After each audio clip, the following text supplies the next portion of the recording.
Hi friends, ನನ್ನ ಹೆಸರು ಸುಮಾ. ಈ ದಿನ ನಾನು ಕ್ಯಾಪ್ಸಿಕಮ್ ಚಿತ್ರಾನ್ನ ಯಾವ ರೀತಿ ಮಾಡಬೇಕು ಅಂತ ತೋರಿಸ್ಕೊಡ್ತಾ ಇದ್ದೀನಿ. ಅದನ್ನು ಮೊದಲಿಗೆ ಸ್ಟವ್ ಮೇಲೆ ಕಡಾಯಿಯನ್ನು ಇಟ್ಟಿದ್ದೀನಿ. ಅದಕ್ಕೆ 2 ರಿಂದ 3 ಟೀ ಸ್ಪೂನಷ್ಟು ಆಯಿಲನ್ನು ಹಾಕ್ತಾ ಇದ್ದೀನಿ. ಎಣ್ಣೆ ಬಿಸಿಯಾದ ನಂತರ ಕಡಲೆ ಬೀಜ ಹಾಗೂ ಕಡಲೆ ಬೇಳೆಯನ್ನು ಫ್ರೈ ಮಾಡ್ಕೊತಾ ಇದ್ದೀನಿ. ಇದು ಫ್ರೈ ಮಾಡ್ಕೊಂಡಿದ ನಂತರ ತೆಗೆದು ಸೈಡ್ಗೆ ಇಡ್ತೀನಿ.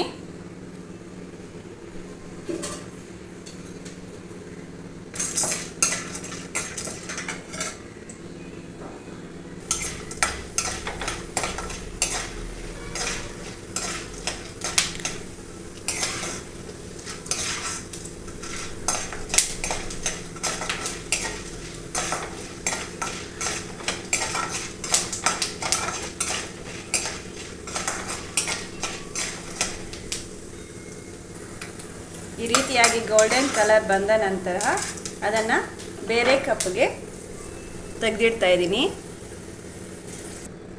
ಅದೇ ಕಡಾಯಿಯೊಳಗೆ 2 ರಿಂದ 3 ಟೇಬಲ್ ಸ್ಪೂನ್ ಮತ್ತೆ ಆಯಿಲ್ ಹಾಕ್ಕೊತಾ ಇದ್ದೀನಿ.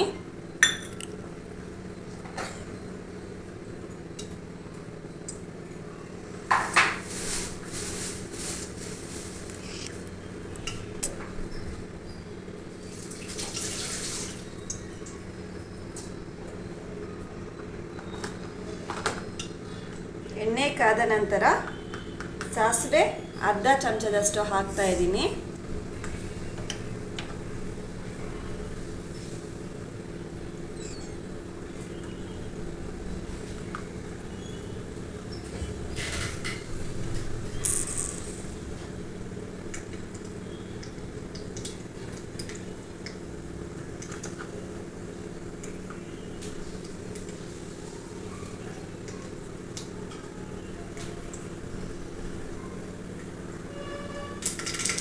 ಸಾಸಿವೆ ಚಿಟ್ಪಟ ಆದ ನಂತರ ಜೀರಿಗೆ ಅರ್ಧ ಚಮಚದಷ್ಟು ಹಾಕ್ತಾ ಇದ್ದೀನಿ.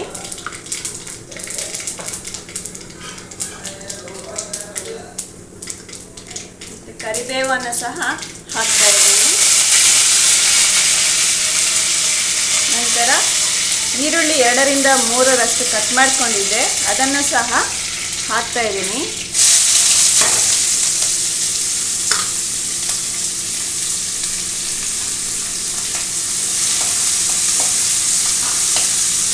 ಆನಿಯನ್ ಗೋಲ್ಡನ್ ಬ್ರೌನ್ ಕಲರ್ ಬರೋ ಅಷ್ಟೊತ್ತಿಗೂ ಫ್ರೈ ಮಾಡಬೇಕಾಗತ್ತೆ.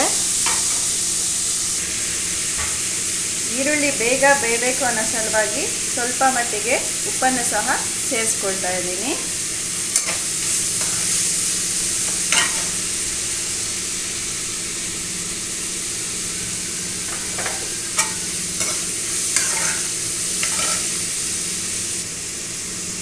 ಇದರಲ್ಲೇ ಹಸಿ ಮೆಣಸಿನ್ಕಾಯಿ 7 ತಗೊಂಡಿದ್ದೀನಿ. ಒಣಮೆಣಸಿನ್ಕಾಯಿ 3 ರಿಂದ 4 ತಗೊಂಡಿದ್ದೀನಿ. ನಿಮಗೆ ಖಾರಕ್ಕೆ ಅನುಗುಣವಾಗಿ ಮೆಣಸಿನ್ಕಾಯಿನ ತಗೋಬೋದಾಗಿದೆ. ಅದನ್ನು ಸಹ ಸೇರಿಸ್ತಾ ಇದ್ದೀನಿ. ಈಗ 2 ಮೀಡಿಯಮ್ ಸೈಜ್ ಕ್ಯಾಪ್ಸಿಕಮನ್ನು ಕಟ್ ಮಾಡ್ಕೊಂಡಿದ್ದೆ, ಅದನ್ನು ಸಹ ಸೇರಿಸ್ತಾ ಇದ್ದೀನಿ. ಇದು ಜಾಸ್ತಿ ಬೇಯದಂತೆ ಹಾಗೂ ಕ್ರಿಸ್ಪಿಯಾಗಿರೋ ಅಂತ ನೀವು ನೋಡ್ಕೋಬೇಕಾಗತ್ತೆ.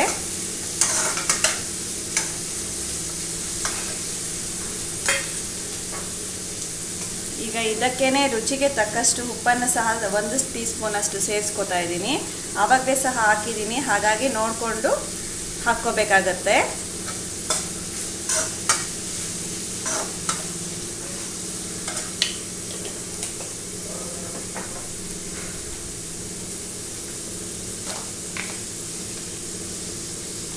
ಅರ್ಧ ಟೀ ಸ್ಪೂನಷ್ಟು ಅರಿಶಿನ ಸಹ ಸೇರಿಸ್ಕೊತಾ ಇದ್ದೀನಿ.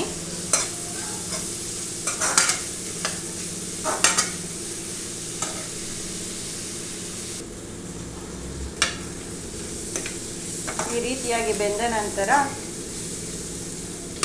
ಇದಕ್ಕೆ ಸಹ ಕೊತ್ತಂಬರಿಯನ್ನು ಸೇರಿಸ್ತಾ ಇದ್ದೀನಿ.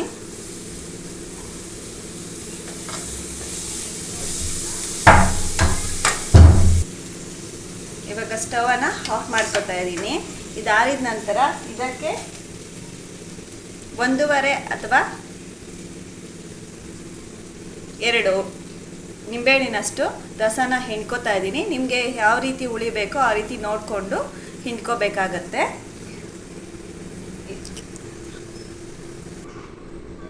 ಇವಾಗ ಚೆನ್ನಾಗಿ ಹಾರಿದೆ. ಅದಕ್ಕೇ 1.5 ಹೋಳಿನಷ್ಟು ನಿಂಬೆಹಣ್ಣನ್ನು ರಸವನ್ನು ಹಿಂಡ್ತಾ ಇದ್ದೀನಿ.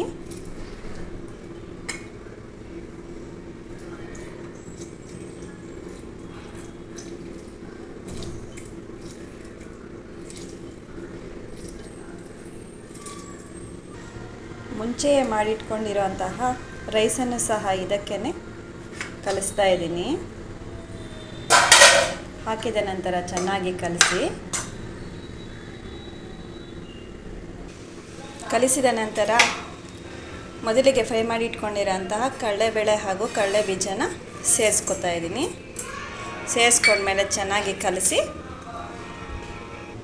ಈಗ ರುಚಿಕರವಾದ ಕ್ಯಾಪ್ಸಿಕಮ್ ಚಿತ್ರಾನ್ನ ರೆಡಿಯಾಗಿದೆ ನೋಡಿ. ಇದು ನನ್ನ ಮೊದಲ ವಿಡಿಯೋ, ಹಾಗಾಗಿ ಪ್ಲೀಸ್ ಇಷ್ಟವಾದರೆ ಶೇರ್ ಮಾಡಿ, ಲೈಕ್ ಮಾಡಿ, ಸಬ್ಸ್ಕ್ರೈಬ್ ಮಾಡಿ. ವಿಡಿಯೋ ನೋಡಿದ್ದಕ್ಕಾಗಿ ಧನ್ಯವಾದಗಳು.